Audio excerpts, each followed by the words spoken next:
나누기 원합니다. 우리에게 주신 하나님의 말씀입니다. 마태복음 22장 1절에서 4절 말씀입니다. 마태복음 22장 1절에서 4절. 제가 가진 성경은 신약 37면에 있습니다. 하나님의 말씀을 함께 공독하시겠습니다. 예수께서 다시 비유로 대답하여 이르시되 천국은 마치 자기 아들을 위하여 혼인잔치를 베푼 어떤 임금과 같으니 그 종들을 보내어 그 청한 사람들을 혼인잔치에 오라 하였더니 오기를 싫어하거늘 다시 다른 종들을 보내며 이르되 청한 사람들에게 이르기를 내가 오찬을 준비하되 나와 나의 소와 살진 짐승을 잡고 모든 것을 갖추었으니 혼인잔치에 오소서 하라 하였더니. 네. 자, 여러분, 하나님 나라는 어떤 나라입니까? 하나님 나라 임하소서. 그것이 알고 싶다 천국 비유 말씀 쭉 이제 이어서 소개를 해드리는데 다시 한번 복습을 좀 해보실까요? 하나님의 나라는 이런 나라입니다. 제가 소개해드렸죠. 하나님이 다스리시는 나라입니다. 하나님이 다스리시는 나라죠. 그리고 하나님의 뜻이 이루어지는 나라입니다. 그렇죠? 하나님의 뜻이 이루어지는 나라입니다.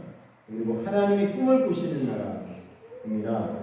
하나님이 꿈을 꾸시는 나라고 그만큼 보여주시려는 나라입니다. 보여주고 싶어 하시는 나라이고요. 그래서 이게 권능으로 임하시는 나라입니다. 권능으로 임하시는 나라고, 그래서 의와 평강과 희락이 넘치는 나라입니다. 그래서 하나님의 나라가 세워질 때는 의와 평강과 희락이 넘치게 되고, 또한 기쁨과 사랑이 또한 충만한 나라인 것입니다. 물론 더 많이 있지만 제가 좀 축약해서 소개해드린 거는 이 정도 이제 소개를 드렸습니다. 자, 그러니까 여러분 이런 나라라면은 우리가 충분히 사모할 만한 나라잖아요. 그런데 말 그대로 온전히 실현된 모습을 누릴 수 있다면 얼마나 좋을까 하는 사모함과 기대함이 우리 안에 일어나지 않습니까? 충분히 사모하고 또 우리가 이 나라가 이루어지기를 꿈꾸고 기도하고 기대하면서 이루어가기를 힘쓸 만한 충분한 가치가 있는 나라다. 이렇게 다시 한번 소개해드릴 수 있겠습니다. 우리가 이 충만한 하나님의 나라의 충만한 은혜, 기쁨, 행복을 좀 맛보고 누릴 수 있다는, 또 누릴 수 있게 하셨어요. 제가 말씀드린 거는 하나님 나라 하면 물론 사람들이 이걸 또 두 개를 또 구분해가지고 하나님 나라 하면 뭔가 이 땅이 실현되는 쪽으로 많이 이제 생각을 하게 되고, 또 천국하면 사실은 같은 표현인데 같은 의미가 담겨 있는데, 천국하면 왠지 또 이 땅에서 삶과는 무관하고 또 이제 우리 육신의 생명이 다하고 가는 어떤 장소도 있고 이게 그런 나라로 생각하기 쉬운데 두 가지 개념이 다 있다 말씀드렸습니다. 그래서 우리 그리스도인들은 항상 이게 좀 균형이 필요한데 한쪽만 막 너무 강조해버리면 그러면 다른 쪽을 잃어버릴 수 있는 여지가 있어요. 그래서 두 가지가 다 있다라고 말씀드립니다. 그래서 이 땅에서 얼마든지 누릴 수 있고, 그러나 또 이 땅에서는 삶만이 전부다라고 해서는 안 돼요. 그래서 이 땅에 모든 걸 이루어지듯이 그리스도인들이 이 땅에만 집중해가지고 또 하나님 나라는 전혀 관심도 안 두면 안 돼요. 둘 다가 항상 균형이 필요하다 제가 말씀드렸고요. 어쨌든 이게 왜 또 둘 다가 필요하냐면, 만약에 미래적인 개념을 있다 그러면 이 땅에서 우리가 전혀 그 나라를 경험을 못 해본다 그러면 너무 먼 거예요. 우리의 삶과 너무 먼 거예요. 그런데 이 땅에서 하나님이 맛보고 누릴 수 있게 하셨어요. 마치 이제 아파트로 비유를 하면은 모델하우스 가가지고 이거 이렇게 저거구나 이렇게 보고 알듯이, 또 이사 가기 전에 그 집을 미리 보고 싶어가지고 가가지고 미리 내가 아직 안 들어갔지만 미리 이렇게 좀 볼 수 있는 것처럼, 그런 이것도 이제 비유지만 정확한 이거 딱 마치되는 건 아니지만 어쨌든 맛보고 누릴 수 있다는 것입니다. 오늘도 오늘 말씀을 통해서도 하나님 나라 기쁨과 행복을 맛보고 누리기 위해서 어떻게 해야 될지 함께 좀 소개를 드리고자 합니다. 자, 먼저 제가 세 가지로 주님마다 세 가지 혹은 네 가지 이렇게 좀 정리를 해서 드리는데, 오늘도 이제 세 가지를 정리해 드리겠습니다. 첫 번째는요, 하나님 나라는, 천국은 잔치라는 것입니다. 잔치다 이렇게 설명할 수 있어요. 자, 오늘 말씀 보시면 마태복음 22장 1절 2절, 예수님께서 다시 비유로 대답하여 이르시되 천국은 마치 자기 아들을 위하여 혼인잔치를 베푼 어떤 임금과 같다 그랬어요. 자기 아들을 위하여 혼인잔치를 베푼 어떤 임금, 이렇게 표현했죠. 혼인잔치다 이렇게 이제 비유를 했습니다.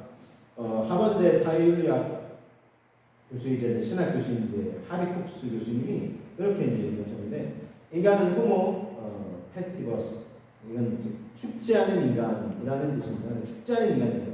그래서 이 시대 사람들은 축제와 환상을 다시 배워야 한다. 그래서 이 시대 사람들은 축제를 잃어버린 시대를 살고 있다. 그랬어요. 물론 이제 어떤 사람의 제가 글을 인용해 드릴 때 뭐 이렇게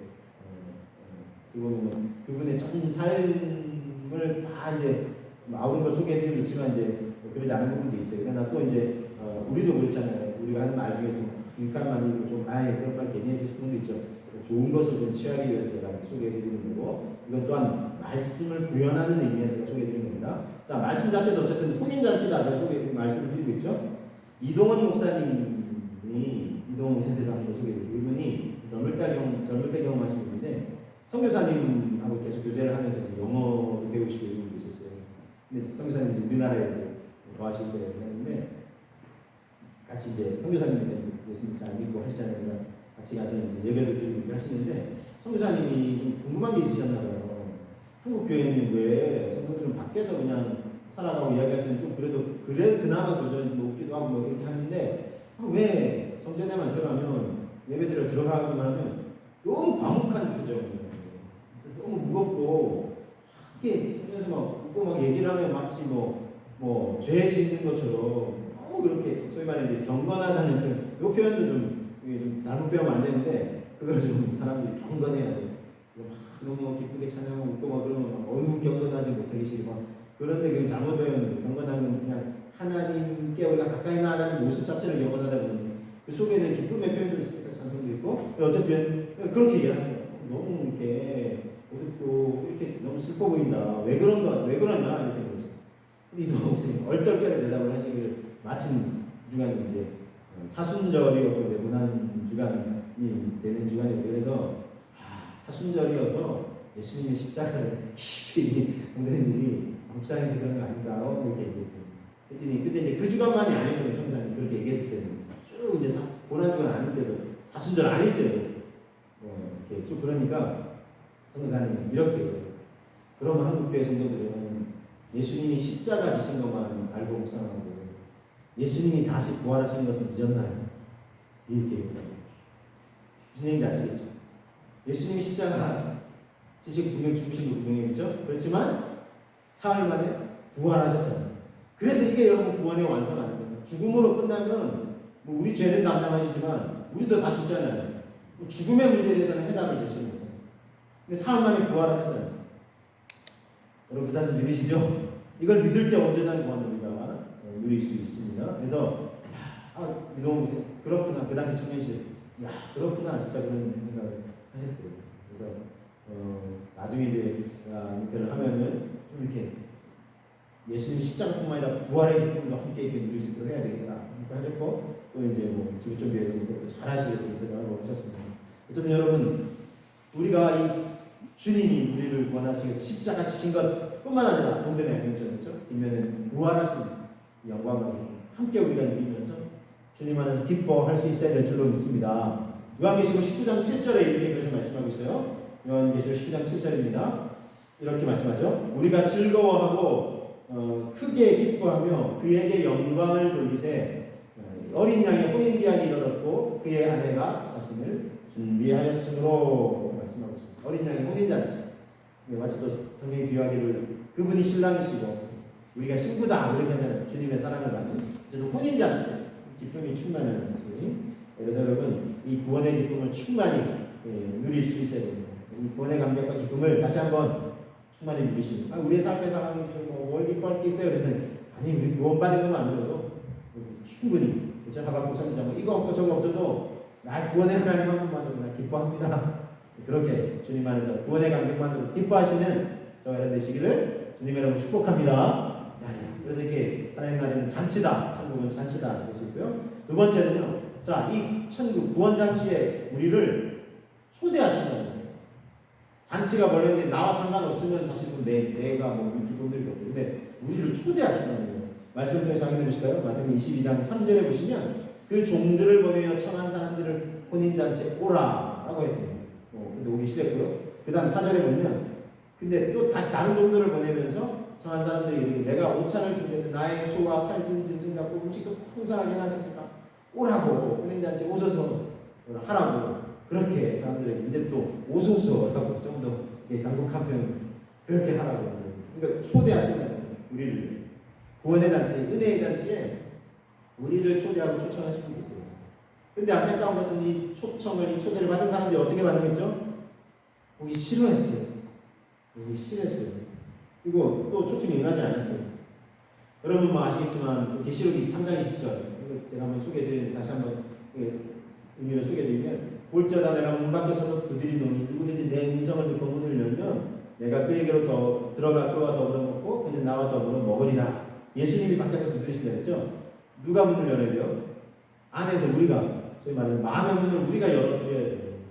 강제로 막 이렇게 들어오셔가지고 막 잔치다 하고 이게 아니고 이 잔치를 이 초청에 이제 응답해서 우리가 마음의 문을 열면 주님과 함께 풍성한 식탁 교제를 나중에 누릴 수 있는 것입니다. 이거는 하나님의 인격적인 분이시라는 거예요. 우리 인격적으로 우리도 그분을 맞이하기를 원하시고 그래서 잔치도 초청해 놓으시고 초청을 하십니다. 그래서 막 응답해서 오기를 원하시는 것입니다. 그럼에도 이 응답하지 않는 사람들이 너무나 많기 때문에 하나님이 주님의 마음이 어떠신가요? 안타까우신 거죠. 이 귀한 잔치를 열고 초대를 했는데 응답하지 않다니 이게 참 안타까우신 거죠. 헤븐이라는 책에서 이제 이런 이야기가 하나 소개되고 있는데 미국의 유명한 가수인 매치가라는 가수가 있어요. 근데 이게 이제 시애틀에서 큰 부자입니다. 빌딩도 있고 그래서 그 부자 자녀의 이제 결혼식에 초대 가수로 이제 축가를 이제 된 거예요. 그래가지고 이제 남편과 함께 갔는데 큰 부자의 큰 이제 잔치도 이렇게 열린다고 하니까 그래서 이제 갔어요. 그래서 제가 축가를 아주 이제 아름답게 잘 불렀습니다. 그리고는 예식이 이제 끝나고 저 꼭대기층에 이게 경치가 뷰가 아주 끝내주는 셰프를 그래서 전등이 쫙 내려다보이는 거기에 이제 만찬이 이제 준비되어 있다는 거예요.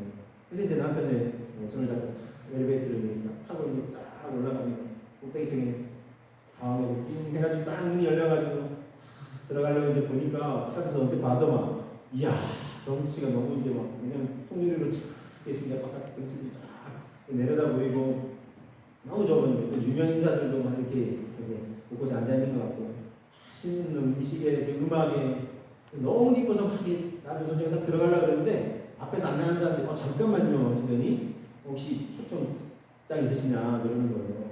명단 있으시냐고 성함이 어떻게 되시냐고 제가 매치가라고 이렇게 했더니 잠깐만요 확인을 해보더니 명단이 없는데요.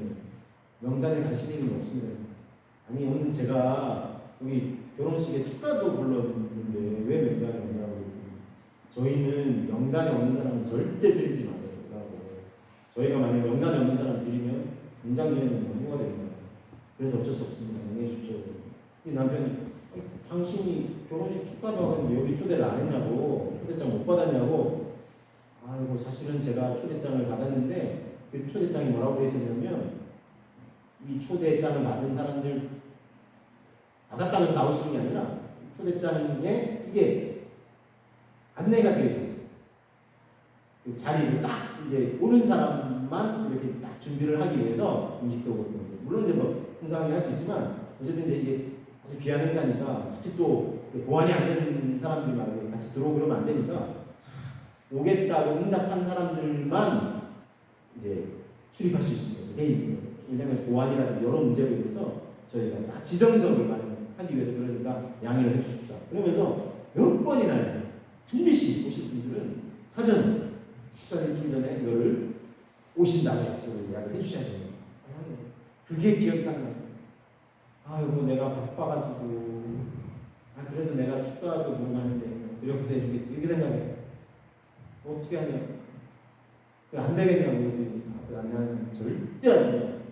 저희는 이걸 지킬 수밖에 없어요. 그래가지고 어떻게 해요?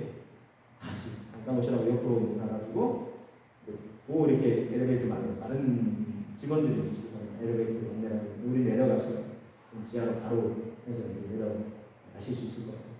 그리고 이제 그 엘리베이터를 타고 하는 수 없이 남편하고 만나면 아쉽죠.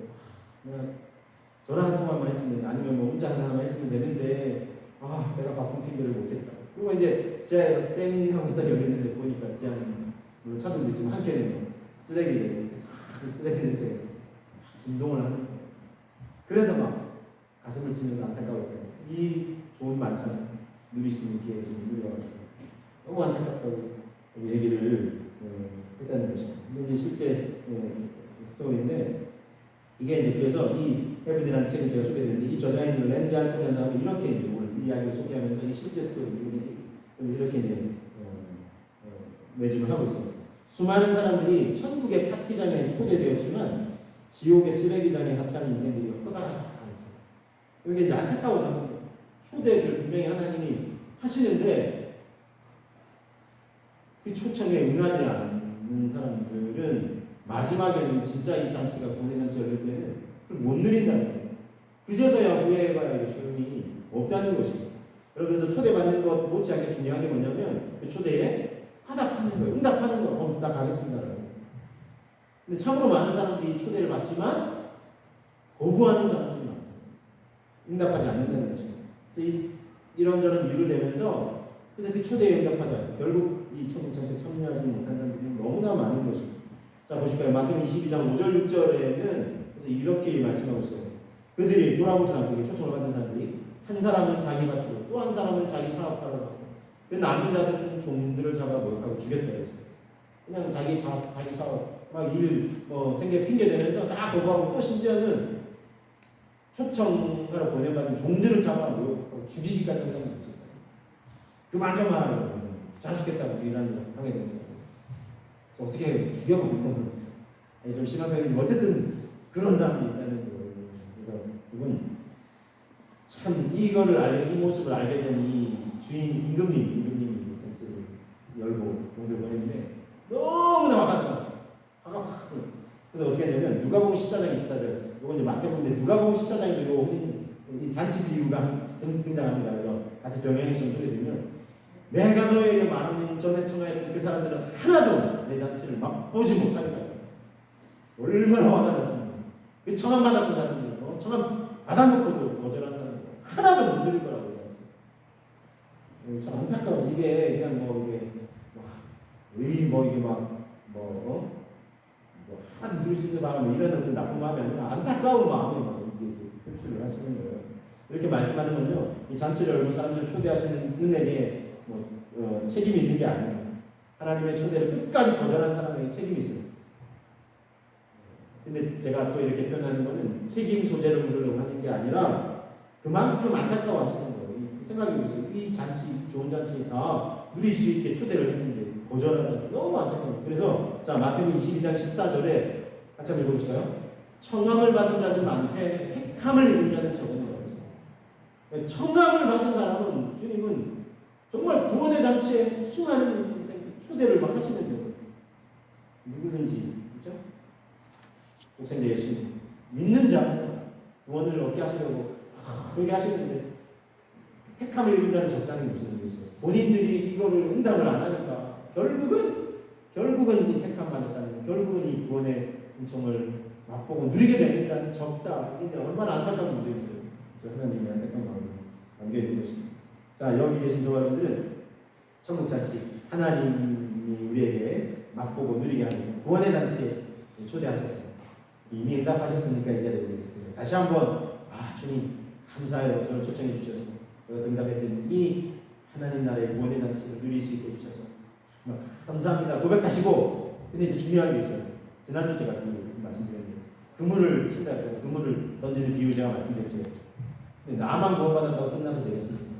우리 사랑하는 가족들이 있잖아요. 그렇죠? 형제 자매들이 있고 우리 자녀들이 있고 손주들이 있고 우리 친척이 있고 우리가 또 일상에 대해서 만나는 소중한 사람들 있잖아요. 어떻게 해야 되겠습니까? 그들이 어정쩡한 자세를 타면 안 돼요. 나도 그냥 이게 아니라 그렇다고 강제로 끌어안을 수는 없죠. 그렇지만 주님이 또 이런 말씀하셨어요. 강건하여 내죠. 그렇죠? 오죽했으면 주님이 왜냐하면 이 구원의 잔치 이게 무한정 기한이 있는 게 아니니까. 어쨌든 우리가 그런 하나님의 마음을 깨닫고 우리 소중한 사람들 구원의 잔치 함께하자고 권면하시고 이 그물도 내려가고 그물도 치면서 구원의 그물이 그들이 걸려들 수 있고 주님께 나와서 이 구원의 기쁨을 함께 누리게 되시기를 나는 또 그 통로가 되시기를 주님 여러분 축복합니다. 자 이렇게 되겠고요. 자 이 구원의 잔치에 참여하면서도 한 가지 또 기억해야 될 게 있는데 그거는 잔치에 합당한 예복을 입는 거예요. 자 마태복음 22장 11절 12절을 하는 이제 임금들이 손님을 보러 들어올세 여기서 예복을 입지 않은 한 사람을 보고 이르되 친구여 어찌하여 예복을 입지 않고 여기 들어왔느냐 하니 그가 아무 말도 못했다 그랬어요. 자 결혼식에 참여하려면 어떻게 하죠 우리가? 최대한 그죠 단정하게 이렇게 입고 가는 것처럼 만찬장에 참여할 때는 그에 맞는 예복이 필요합니다. 천국 잔치에 들어갈 수 있는 예복이 있어요. 뭐냐면 바로 예수 그리스도를 믿는 자에게 주시는 의의 옷이다라고 할 수 있습니다. 자 갈라디아서 3장 26절 27절 읽어드립니다. 너희가 다 믿음으로 말미암아 그리스도 예수 안에서 하나님의 아들 자녀가 되었으니 누구든지 그리스도와 합하기 위하여 세례를 받은 자는 그리스도로 옷 입었느니라 그랬어요. 세례는 이제 내가 구원받고 하나님 사랑받는 하나님의 자녀이고 신부이고 백성이고 이 고백을 표현하는 거잖아요. 어쨌든 그 구원받은 자가 그리스도로 옷 입었다 그랬어요. 내 옷이 아니에요. 그리스도의 의의 옷을 이제 입게 됩니다. 절대 여러분 기억해야 될 것은 나 자신의 선행이나 공로에 의해서 내가 수익을 많이 쌓는다고 해서 절대 구원을 얻을 수 있는 것이 아니라는 거죠. 이건 애시당초 내려놓는 게 좋아요. 우리 자꾸 내가 잘하는 거 그래도 있는데 있죠. 플러스만 생각하시는데 마이너스는 하나님 곳이 합당하지 않은 삶이 하루 24시간이고 그걸 뭐 한 달 다니고 1년으로 따지고 내가 사는 인생으로 따져보세요. 저도 생각하면 하나님이 잘 이렇게 살고 헌신하고 섬길게요 해서 그런 부분도 많아요. 근데 또 그러지 않은 사람도 내 삶이 너무 많다. 마이너스가 너무 많다는 거예요. 정산을 해보니까 마이너스. 그리고 이미 또 태어날 때 또 죄의 본성질로 해서 이 빚이 어마어마하게 있고 그러니까 원금 다 못 갚아요. 이자 갚기도 급한 인생이에요. 그런 거 생각이 들어요. 절대로 내 선행과 공로를 어떻게 해봐야 되겠다. 그래도 그게 공평한 거 아니에요. 물론 여러분 걱정하지 마세요. 하나님 나라 주님이 평정하실 때 심판해주러 오실 때 악인이 득세하는 것 같잖아요. 다 끝나요 이제는.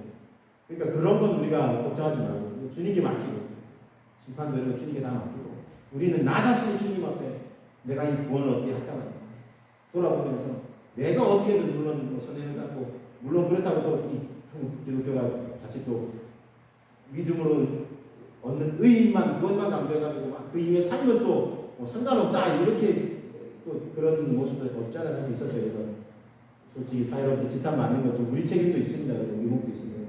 그런 또 균형이 필요하다는 말씀이죠. 구원과 권위의 삶도 함께 가야 이게 그래서 하나님 말씀하시는 의의가 이 개념이 함께 포함되어 있는데 여하튼 우리가 여러분 구원을 얻는 데 있어서 결정적인 것은 내 공로가 아니라 예수님의 행해주신 십자가에서 죽어주신 그리고 또 부활의 권능으로 다시 사셔서 우리가 믿기만 하면 죄사함을 청구드리고 또 이 죽음을 넘어서는 부활의 영생의 순간 영원토록 누릴 수 있는 줄 여러분 믿으시기를 바랍니다. 자 이걸 이제 되새겨야 되겠고요. 그래서 우리가 감사합니다 해야 되겠고요. 자 한 가지만 더 이제 설계 좀 정리하겠습니다. 천국 잔치 기쁨과 행복을 맛보기 위해 한 가지 더 되새겨야 될 게 있어요. 세 번째는 우선순위를 재정립하자는 거예요. 우선순위를. 자, 여러분 천국 잔치의 초대에 거부한 사람들은 우선순위가 다른 데 있었어요. 그렇죠? 생계와 일, 가정. 마태복음에는 뭐 사업차, 1차 이렇게 나가지만 누가복음 14장에는 좀 더 이제 구체적으로 어떤 사람 나는 밭을 사가지고 나는 소가 있어가지고 소 5마리 있어가지고 밭을 또 뭐 갈궈야 되는데 또 어떤 사람 나는 장가간 지 얼마 안 돼가지고 안 되겠는데요? 이래요. 입히게 잡히게 다 되는 거예요. 그게 이제 뭐 가정에 관련된 자기 뭐 결혼에 관련된 생계 관련된 일에 관련된 일은 이거 때문에 이 잔치를 거절했어요. 즉 우선순위가 이 잔치에 있지 않을까. 내가 지금 해야 될 일이 있는데 내 생계 이거 바쁜데 내가 이거 하면 내가 못 사는데 이렇게 하면서 이 우선순위를 뒤로 밀쳐버렸다는 것입니다. 안타까워요. 우선순위는 이처럼 중요합니다. 그러니까 이 세상을 살아가면서 우리가 준비해야 될 가장 중요한 우선순위는 뭐겠습니까? 그렇죠? 잘 아시는 마태복음 6장 33절 34절을 같이 한번 되새겨 보겠습니다. 그런즉 너희는 먼저 그의 나라와 그의 의를 구하라. 그래야 이 모든 것을 너희에게 더하십니다. 그러므로 내일을 위하여 염려하지 말라. 내일은 내일이 염려할 것이요 한날의 괴로움은 그날로 족하니라 하는 것이에요. 먼저 뭘요? 하나님의 나라와 의를 구하라. 그리하면 뭘 더 하신다고? 이 모든 것 앞에서 설명하는 뭘 먹을까, 입을까, 마실까, 어디서 자고, 어디서 생활하고, 우리 뭐 가족, 자녀들 생계는 어떻게 될까? 이거 걱정하지 말라. 그래서 생계를 위해서 살려고 몸부림치지 말고 사명을 위해서 하나님한테 주신 사명, 하나님 나라와 의를 구하는 그 사명을 위해서 살아가고자 할 때에 하나님이 책임져 주신다. 그래서 염려하지 말라 하면서 내일을 사실 염려하잖아요. 아직 일어나지 않으면 내일이 염려하지만 오늘은 그냥 주님께 맡기고 주님 채워주신 일용할 양식에 감사하고 기쁘게 살고 사명 위해서 살면 된다. 이렇게 말씀하고 있습니다. 그래서 뭘 먹을까 마실까 이것 때문에 생계 걱정 때문에 하나님 나라 오는 거 뒷전을 밀리지 말라 이 말씀하고 있습니다. 제가 아는 목사님 상관 가정이 있어요. 한 가정이 있는데 사실 이제 큰 규모 있는 교회를 섬기시다가 갑자기 좀 이제 뭐 이런 사정으로 개척을 이제 하시게 되셨어요. 개척교회를 하시게 되셨는데 사실 좀 어렵죠. 경제적으로 좀 어려워요. 그래서 이제 그런데 이제 또 나름 기쁘게 이제 섬기고 지역사회도 섬기고 뭐 이렇게 하려고 하시는데 늘 이제 이게 경제적인 문제가 부딪히는 거예요. 그래서 막 고민도 되고 하시고 그래서 하나님께 기도하고 어떻게 하면 생계를 위해서 다른 일을 또 찾아야 되고 그럴 수도 있어요. 주중에 또 일을 하시고 이런 이중직이다 뭐 이렇게 얘기하는데 뭐 그거 자체가 뭐 잘 됐냐 잘못됐냐 뭐 그렇게 표현하고 뭐 필요하시면 또 하면 되고 그렇게 하면서 또 일반 사람들과 또 접촉의 기회를 삼고 이런 분도 계세요. 어쨌든 이분도 이제 그런 고민을 하실 거예요. 근데 이제 자기가 이렇게 주중에는 또 이것저것 배우고 또 해야 될 일도 있는 거예요. 온전히 뭐 생계를 위해서 또 시간을 드리기가 어려운 거예요. 그 사람이 기도를 드리면 하나님 계속 뭐 이런 말씀을 주시죠. 걱정하지 말고 하나님 나라 이런 거죠. 근데 뭐 그래도 이렇게 눈에 뭐 보이는 게 있어야죠. 그게 하는데 하나님 기회도 있고 기도하는 것도 기회를 주셔가지고 또 이제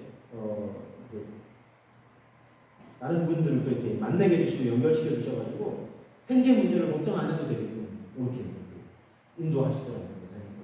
그래서 정말 감사하다고 뭐 이런 얘기를 하시더라고요. 그래서 참 그렇다. 저도 한번 그런 이야기를 접하게 되면서 저도 또 연약한 인생이지만 그런 걱정도 하기도 하고 뭐 그럴 때도 있어요. 그런데 그런 말씀 다시 들으면서 저도 되새깁니다. 그래. 하나님 나라 의를 먼저 구하면 하나님이 이렇게 세워주신다고 약속하지 않죠. 중요한 것은 하나님은 하신 말씀을 반드시 지키시는 분이라는 거예요. 사람은 말해놓고도 못 지킬 경우가 있어요. 큰 소리 빵 쳐놓고 뻥 걱정하지 말고 내가 다 할 테니까 나중에는 뭐 우리도 말하기는 미안하니까 말도 되고 그게 사람이. 근데 하나님은 민수기 23장 12절에 하나님은 인생이 아니시니까 사람이 아니시니까 헛된 말 하지 않죠. 시건을 하지 않아요. 하신 말씀 반드시 지키십니다.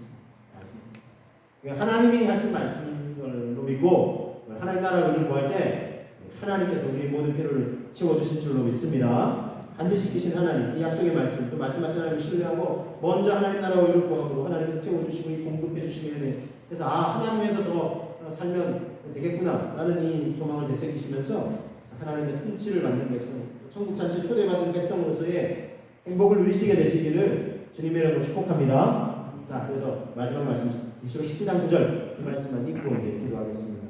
같이 한번 이 약속의 말씀 되새기겠습니다. 천사가 내게 말하기를 기록하라. 어린 양의 혼인잔치에 청함을 받은 자들은 복이 있도다 하고 또 내게 말하되 이것은 하나님의 참되신 말씀이라. 자 보세요. 하나님의 어린 양의 혼인잔치에 청함을 받은 자들은 복이 있다. 저와 여러분들은 복이 있는 분들인 줄 믿습니다. 청함을 받았어요. 그리고 여기 있다는 것은 응답을 했다는 거예요.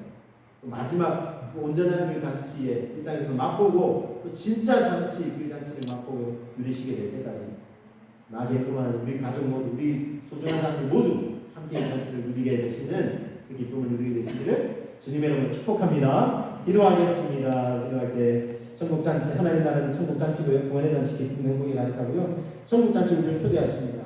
우리는 응답했고요. 근데 거절하는 일들을 생각해 보시면서 혹시 우리 가족 친지 자녀들 가까운 사람 중에 있다면 품고 그들도 함께 응답하게 해달라고 함께 누리게 해달라고 우선순위를 하나님 나라 가게 되는 그날까지 온전히 이르게 되는 그날까지 먼저 하나님 나라를 위하는 삶이 되게 해주시고 하나님의 사명을 이루는 복된 삶 되게 해주옵소서. 함께 우리 기도하겠습니다. 기도합니다. 주님 이